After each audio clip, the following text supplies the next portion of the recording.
The key with me is no one will outwork me. If you can combine your technology with your parents and your grandparents' work ethic, you could be rich, man. How do I get somebody that I went on a date with to fall in love with me? It's like, you're asking the wrong question. You have to be clear and open about what you stand for. If a person, I don't care if you're extremely talented, you have a degree, you don't have a degree, nationality, I don't care. If you don't have a strong work ethic, I can't work with you. Just ask yourself this week, do people know you for your work ethic? Are people like, man, you work hard? Are people actually commenting about you showing up early and staying late? Because if they're not, you're just blending in with everybody else's work ethic. At the end of the day, talent will not win the game.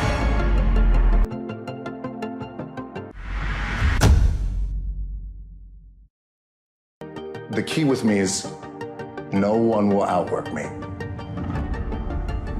No one. I love and I respect you guys.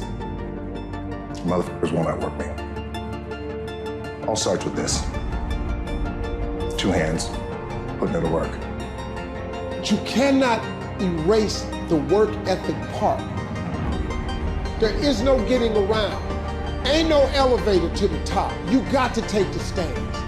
The elevator don't go to the top, man. Not in the world of success. You gotta take the stairs. Y'all gotta start getting gritty, man.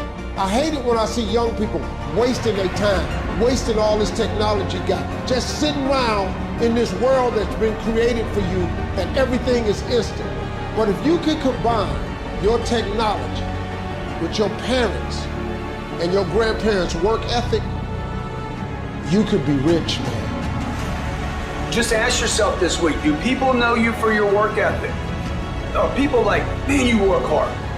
Are people actually commenting about you showing up early and staying late? Because if they're not, you're just blending in with everybody else's work ethic. At the end of the day, talent will not win the game. It is work ethic that will win the game. You gotta get gritty, man. You gotta develop some dog in you. You got to get messed up sometimes. You got to get dirty, you got to get your feelings hurt, you got to get disappointed, you got to get told no. But in order to get the life of convenience, you got to have a very uncomfortable life. You got to get comfortable being uncomfortable. And you're always gonna have haters, and haters are like, well, damn man, how much are you gonna do? Like, you do a lot of I say, yes, it's my ambition. Of course, you gotta work every day. It doesn't end. And when shit goes bad and it goes sideways, or you're coming through this injury, or people are writing you off, it should drive you. If you're gonna get it, you're gonna have to have that dog. You got an opportunity. So here's the deal. When you have an opportunity, why would you give 80%, 70%? Why wouldn't you always give 120%? From today on, you play whatever your best game is, you play that level every single time. Every time you practice, you don't care what the circumstances, what the situation is, every single time you give it 120%. It doesn't mean you're gonna score every time, but you can always give 120% effort.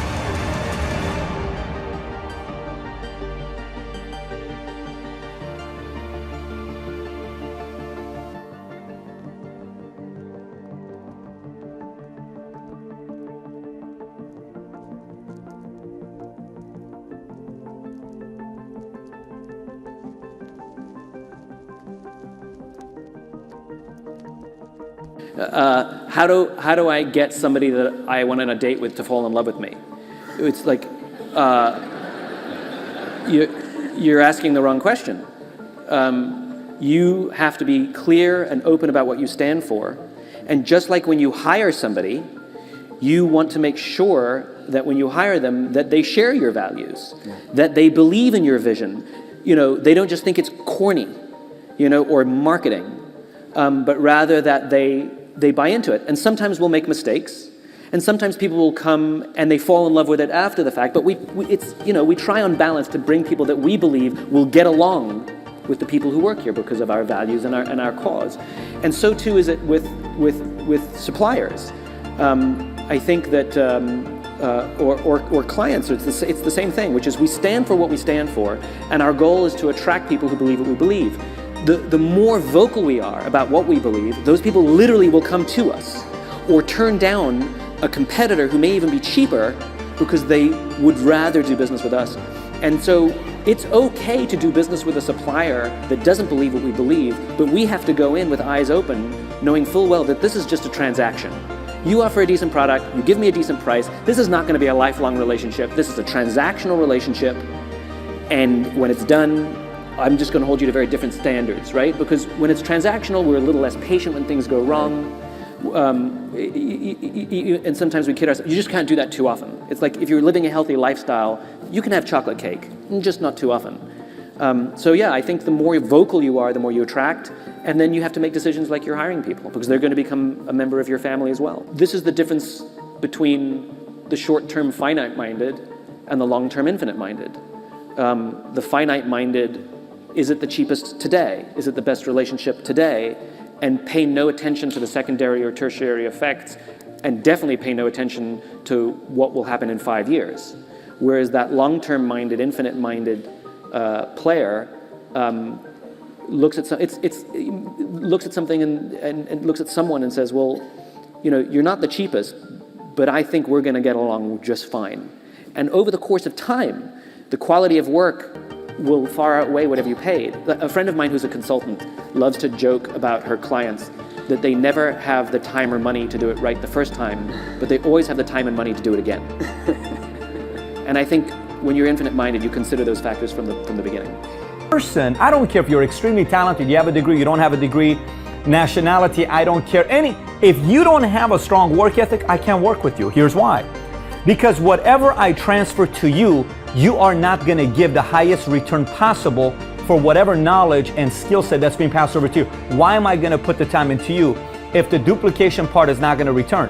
Why am I saying this to you? You're not working with me. You're from 192 different countries. If you want to get somebody to work with you directly, that they know what they're doing, or if you want to get right partners, you got to have a strong work ethic. So what prompted this episode here is we got at least 200 messages, emails, Snapchats, Facebook, people saying, Pat, you keep talking about work ethic. Can you please explain how one can improve their work ethic? And I said, I'm going to take it a step even past that. So today's video is not for the people that subscribe to the 4-Hour Work Week by Tim Ferriss. This is not the video for you. This is not the video for people that want to be online consultants who want to not have any real place of business and have people that are virtual assistants that do their own part, and you are not working that much and you're at home and you work 3 hours a day. This is not the video for you. Because those names, although you can do that, there's a big movement of 4-Hour Work Week today. No 4-Hour Work Week develops an Apple. No 4-Hour Work Week develops a business that ends up becoming a substantial business doing $100, $200, $300 million per year. They don't. Now, if one of two do it, that's an anomaly. I'm not talking about the one of two. I'm talking majority. I'm talking to the people who have plans of running a big business, touching people, touching clients, growing their businesses. That's who I'm talking to in this video. So that's the message here. How to improve your work ethic as an entrepreneur. Now, let's dissect the word work ethic. I'm gonna do this in a way where you'll see what the meaning behind work ethic is. Then you need to make the decision of what that means to you. So simple. The definition of work. What is the definition of work? Here's the definition of work. Activity involving mental or physical effort done in order to achieve a purpose or result. Again, activity involving mental or physical effort done in order to achieve a purpose or result. That's the definition of work. Now, what's the definition of ethic? In Greek, the definition of ethic is the science of morals. The science of morals. Ethic, work, ethic, the science of morals. What does it mean, the science of morals? I don't even understand the definition, somebody may say. Well, then why don't we break down what morals means? So here's morals. The definition of morals is, if we really dissect the word work ethic, morals means a person's standard, your standards of behavior or beliefs concerning what is and is not acceptable to you. Simple. Let me say one more time. Morals means a person's standard of behavior, your standard of behavior, or your belief, what you believe is right or wrong, A person's standards of behavior or beliefs concerning what is right and what is not acceptable to you. What is and what is not acceptable to you. So let's go through it one more time. Work, activity that requires effort to achieve a purpose. Ethics, science of morals. Morals, standard of behavior that is or is not acceptable to you. So work ethic, when people say, how do I improve my work ethic? I don't know your standard. I don't know your belief system. I don't know what you stand for. I don't know your vision. I don't know your mission. I don't know what you want to be. I don't know who you want to be. I don't know how big you want to build. I don't know how big of a legacy you want to leave. I don't know who you want to be. Do you want to be a 4-hour work week and you make money saying, I don't work and I don't have an office and I don't have this and I don't have that, and you want to be a minimalist? That's great. That's your prerogative. But I don't know your vision. I don't know your standards. There are a lot of people today in America that want to make money without doing a lot of work. And that is respected today. That is respected today. People respect people who make money not working. People respect that. That's okay. That is morally okay to you. I have a different level of morally okay to me when it comes down to work ethic. For me, it's completely different. I grew up watching my father work from 5 o'clock in the morning till 9 at night, 2 hours away. We lived in Tehran, Iran, and the city he worked at was a city called Karaj, and it was 2.5 hours away, and he drove a car that was called Jian. Jian is like the Pinto of Iran and France. Jian. My dad would go back and forth. He would work 6 days a week because in Iran you get 1 day off, and it was Friday. America's Sunday, in Iran is Friday. He would come on Friday and he was with us all day Friday. We'd wake up in the morning, go to Park Shahan Shahi, then we'd come back, go to church, then we'd go to my grandma's house, then we'd come home. He would take a 2-hour nap on his famous couch. Then couch is done with, he wakes up, we play and wrestle, we have dinner, we watch a movie. At 8:30, we go to bed. That's my father's standards that he set for me. When I watch stories of Sam Walton, which is a CEO and entrepreneur that I want to mimic, or a person whose standard is a Jobs, or somebody here that worked very hard, who's constantly in creation mode, that's my standard. I don't know your standard. For you, maybe Tim Ferriss. For you, maybe somebody else. For you, maybe somebody that makes money while they're not creating, only maybe they're creating content and telling people how to find and make a lot of money, traveling the world and making money. I'm not dissing it. It's not mine. So I'm not here how to live your life. I'm not here to tell you how to live your life. I'm not here for you to change your work ethic and all that stuff. But you need to take inventory of yourself today, finding out what your purpose of your life is. What do you want to achieve? What type of effort do you want to put in? What activity do you need to create? What are your signs of morals? And what standards of behavior do you want to have that is and is not acceptable to you? That's what you need to figure out. Anything else I say to you in this video is irrelevant. Anything else. Anything else I tell you in this video is purely irrelevant. Anything else I tell you is irrelevant. It doesn't matter. Because somebody's going to say, oh, you know what? I don't agree with this old type of working and overworking yourself and etc., etc. That's your standard. That's your moral of a science of morals. That's yours. Okay? Oh, I think this is just ridiculous. You know, this is why people in America and capitalism makes you overwork and pa pa pa pa pa. I'm sorry. You're watching the video on YouTube, which is created by a capitalist. So what do you want to say? Don't watch the video. It's created by a capitalist. Turn that phone off and throw it in the trash. It's invented by a capitalist. Turn your computer off. It's invented by a capitalist. Take your clothes off and trash them. It's invented by a capitalist. Stop watching TV. It's invented by a capitalist. Turn the complete books off and burn the books and throw them away. It's produced by a capitalist. Take that Kindle off and stop reading the books. That Kindle is produced by a capitalist. Okay? So you decide this. Now, since I have made this clear, now let me explain to you how you can improve your work ethic and how I improved my work ethic over the years as a brand spanking new salesperson, then as a brand spanking new supervisor, manager, then entrepreneur, then CEO, then founder, then board member, then all this other stuff. I'm going to just tell you what some tips that worked for me over the years, and hopefully it'll do the same for you. Here's first things first. To me, somebody with a strong work ethic is predictable every day. Every day. What is predictable? You show up at 8, you leave at midnight. You show up at 8, you leave at 8. You show up at 7, you leave at 9. You show up at 7, you leave at 10. I don't know, but it's predictable. And you do it every day. It doesn't matter what it is. There's a predictable work effort being put by you. Let me explain something to you. A lot of people will come and say, Pat, man, one day I want to be a millionaire, but you know what I got, for me, it didn't kind of work out. I did a conference call, today's Friday, yesterday, and this conference call was with a group of 40 entrepreneurs, builders that are doing a very, very good job in our firm. and I put him on the call, and one of the guys on the conference call asked somebody a question about momentum. And what can I do to do this and this and this and that? I said, listen, those who steadily grow their business show up every single day without any disruptions, because every time you disrupt and you have a crisis, to you it's a crisis, to somebody else it may be a crisis, but they don't handle it as big of a weight as you do. Your momentum goes all the way back down to level number 1 again. And you have to recreate momentum. It's a pain in the butt, okay? If you truly want to have steady growth in your business, you got to be predictable, because the moment you stop, you lose all your momentum. So if you really, really want to expand your business, the purpose of you growing is a big purpose that you have, whatever that purpose is, you got to be predictable. And throughout the time you're predictable, you got to accept and anticipate crisis is going to happen. What's crisis? A breakup with a girlfriend cannot throw you off for 2 months, because then you're not predictable. Kid gets in trouble in school, cannot throw you off for 3 weeks, because then you're not predictable. You and your wife get into a terrible fight, cannot throw you off, because then you're not predictable. You have a certain financial challenge, cannot throw you off, because you're now not predictable. You have somebody in your family that talks smack about you, cannot stop, because you're no longer predictable. By the way, the person that makes it also had all those crises happen, but they stayed predictable. Part of big work ethic is predictability. Number 2, consistency. Same thing. You show up, but consistency. And you keep showing up and you keep doing your work. Predictability is same time I keep coming. Consistency is I keep showing up. It's a big difference. Sounds the same, but slightly different. 8 a.m. I come in, but I'm consistent with what I'm doing with my efforts, because I'm consistently compounding my efforts, because eventually after enough consistent effort, all of a sudden I'm going to have an inevitable explosion in my business that takes place. Okay, number 3, prepare the night before. Proper preparation prevents poor performance. An old mentor of mine told me this: proper preparation prevents poor performance.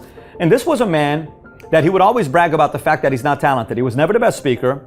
I liked him because every time I spoke to him, it was disciplined, strong. He lived in a beautiful 18,000 square foot house with planes, and married. I think he had 6, 7, 8 kids. Always stable, always solid.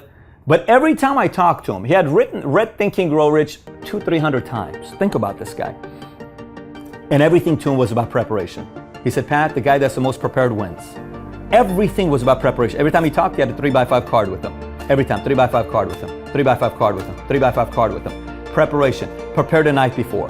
Prepare Sunday before. Prepare the week before. Prepare before the meeting. Prepare before the conference.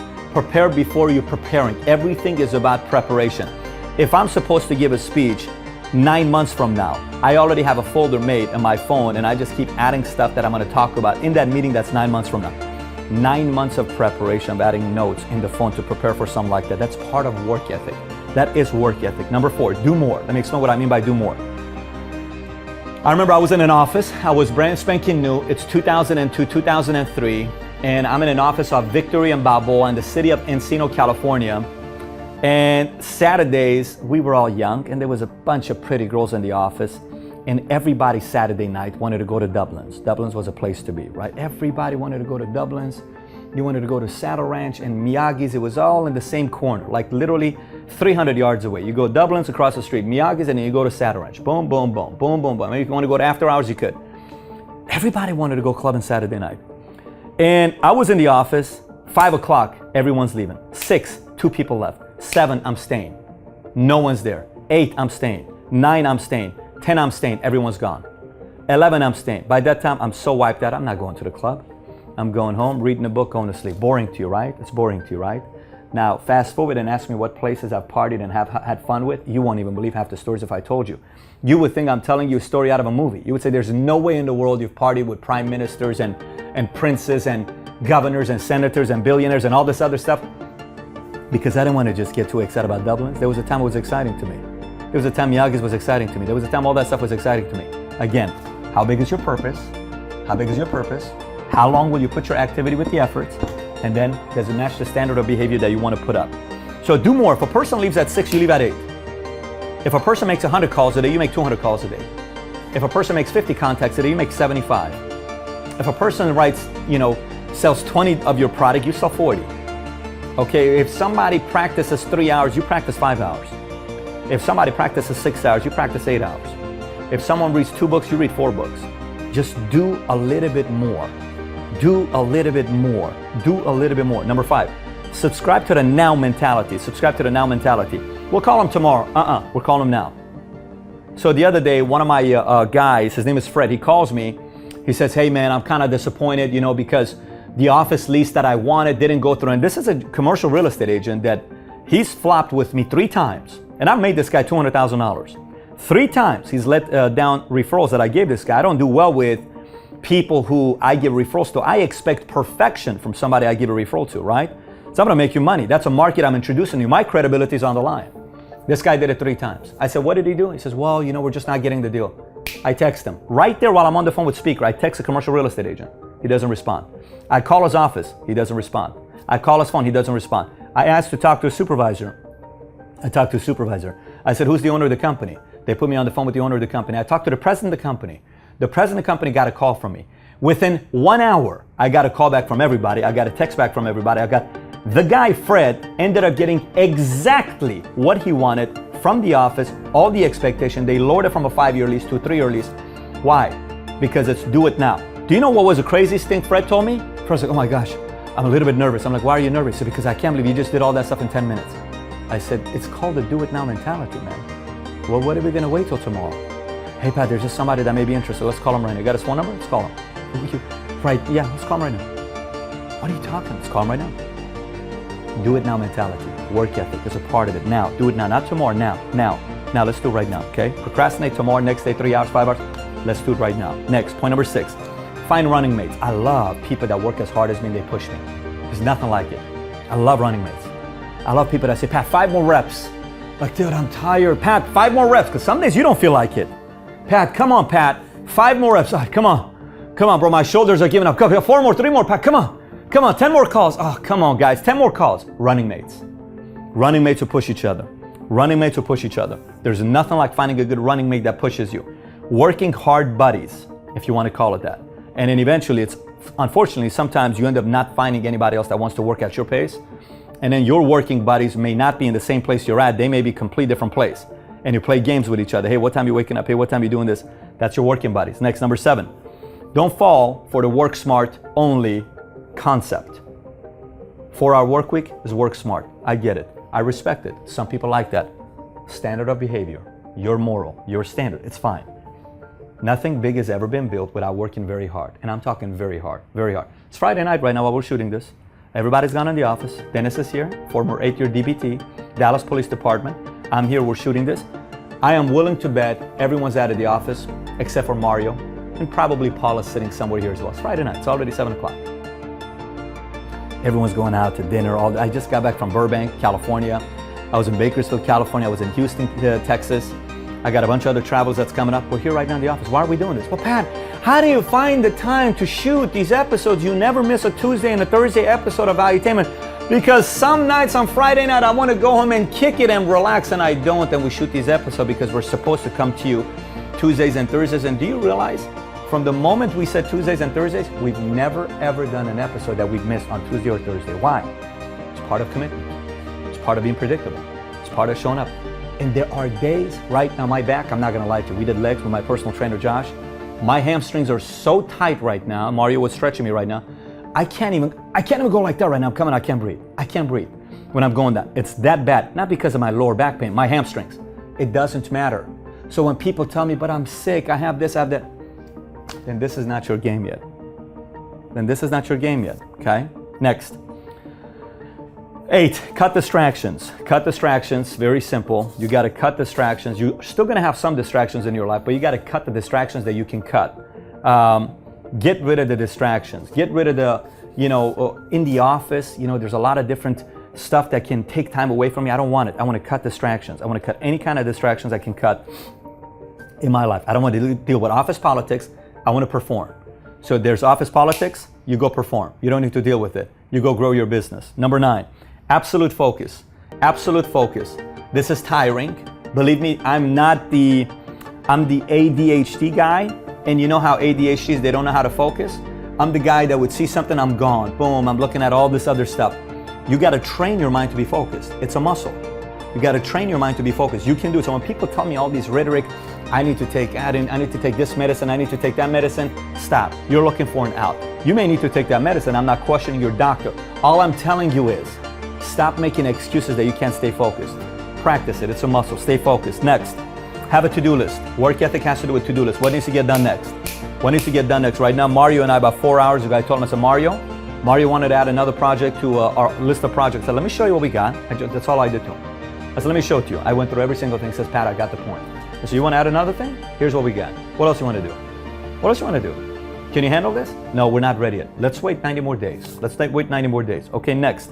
Eat right. Work ethic requires energy for you to be able to last a long time, stamina, efficiency, for you to be able to go and you have the, you're not getting tired by 4 o'clock. If you eat right, you're going to be able to stick around even longer. Number 12, plug the leaks. I don't like leaks. When I worked at Bally's, I told a story about Bally's earlier, but when I worked at Bally's, I wanted to find out where the leaks were. It doesn't matter what the leaks were. The leaks were, some of the tours were taking way too long. So the person coming back, he was given a 40-hour tour of the gym. You could do that in 13 minutes. Why are you doing a 40-hour tour? Just because she's pretty? We just lost 27 minutes of your time. I need you to be back here making calls. This is why we're not hitting our goal. So plug the leaks. What's the leak? The leak is, when I make the call, I'm doing this, then I'm doing this, and I'm doing this. That took 7 seconds. Plug the leaks. It's a waste of my time. What's the leak? Another leak is I'm going from here to here. I'm going to find the fastest way to get home, or I'm going to do... Plug whatever leaks you got with your business. There's a lot of leaks. Work ethic requires you to plug the leaks and figure out exactly what those leaks are. They waste way too much time. Next, cut the fat. Similar to cut the distractions, but cut the fat. There's a lot of fat. It's work you don't need to do. It's work that somebody else can do. It's work that makes you feel excited that you got stuff done. Not necessary. Didn't grow your business. You just want to go home saying you worked hard, but you didn't get nothing done. There are days that you work and you go home and say, what happened today to my business? How did the value of my business increase today? It didn't, but I feel like I worked 10 hours. This one guy told me, I'm at the office every damn day, Patrick. He's screaming in my face. You're telling me I don't work that hard. How the hell can you be at the office 60 hours a week and in a month you only sell 4 of them? You tell me how. Tell me. I said, your wife is sitting right here. You're telling me you're working hard. What do you mean you're working hard? You ain't working hard. Just because you're at the office doesn't mean you're working hard. Man, cut the fat. Turn off the Facebook. Turn off Snapchat. Man, just make some calls. Contact. Reach out to somebody. You're not focused. You need to cut the fat. And then he did, and his business blew up. Next, drop perfection. Let me tell you what I mean by drop perfection. Sometimes a person doesn't work as hard because they're trying to do it so perfectly that they don't even take the shot. If you don't take the shot, we run out of time, you lose the game anyways. Guess what? If there's 6 seconds left on the shot clock and you look for the perfect shot, what's the chances of you winning if you don't get the perfect shot? You're not gonna win because you gotta take the shot. So guess what? No matter what, you gotta take the shot. What is take the shot? Go to that appointment. It's contradiction of preparation, I get it, but I would much rather have you take the shot than not take the shot. Work a lot on being prepared, but don't expect to have a perfect environment all the time. Seek magic more than you're seeking perfection in your business. Perfection prevents explosion many, many times. Perfection prevents explosion many, many times because it's never going to be perfect. So people wait for a perfect time to hit it. You just got to hit it, okay? And then how to avoid burnout, which is something people ask me about burnout. Pat, how do I avoid burnout? Have your own escape. Here's what I mean by escape. I went to the movies every single month, middle of the day at 10 o'clock, and I went and watched a movie by myself with 80-year-old folks. Because I watched it at 10 o'clock. It was my escape. It was my therapy. It was my escape. I would work so hard. Every other week, I was at the spa getting a massage. Every other week, I get a massage at the spa. Every other week, I get a massage at the spa. Sundays, when I was single, every Sunday, I went to the beach. Every single Sunday, I'd go to the beach. Wake up in the morning, go do the stairs in Santa Monica. I would go do the dunes, the sand dunes, and then I would go to the beach. I'd go sit there and read. I'd come back, I'd sit at P.F. Chang's, my favorite waiter, or I'd go to Earth Cafe, and I'd sit and order the same exact food at Earth Cafe, which we no longer have in Dallas, Texas. Dallas has got to get some Earth Cafe because it's insane. I'm missing my Earth Cafe. And then I'd come home. But I had my rituals. You got to find ways to have your own release. You got to find ways to have your own escape. You got to find ways to have that as well. And then I always selfishly rewarded myself. It didn't matter what it was. If you do this, Pat, we're getting this. If we do this, we're buying a Harley. If we do this, we're buying an S600. If we do this, we're going to go shopping $5,000. If we do this, you're going to this place. If we do this, you're going to this. If you do this, you're going to New York, New Year's Eve. If you do this, you're going to qualify for this trip. If you do, there's always got to be that part, because if there isn't, then you got to have the carrot. There's no motivation. You need a carrot, but you got to create the carrot yourself to to have a stronger work ethic, because if you don't, you'll hit 100 grand, you stop. You hit $250,000, you stop. You hit a milestone, you stop because you don't have the next carrot. You need the next carrot. So just keep those things in mind. Keep those things in mind about work ethic. But I will tell you, out of everything I told you today in this video, the most important thing I told you in this video is go back and study these 3 words: work, ethic, morals, and then dictate what your standard of behavior is going to be that is and is not acceptable to you. Let's get